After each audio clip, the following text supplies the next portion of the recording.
I get this question all the time: how often should I water my Phalaenopsis orchids?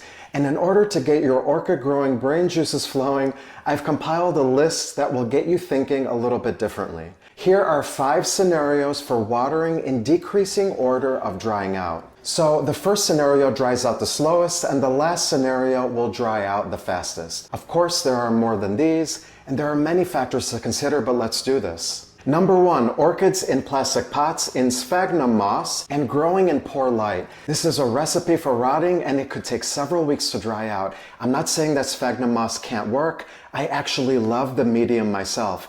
But under these 3 conditions combined, it will be very problematic. The key is to provide enough light.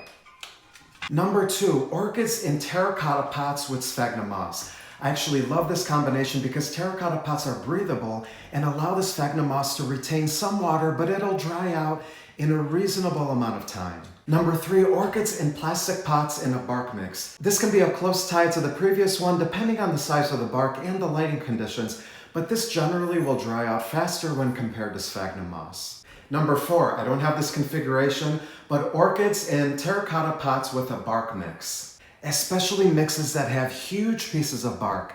You may have a really hard time keeping up with this potting configuration.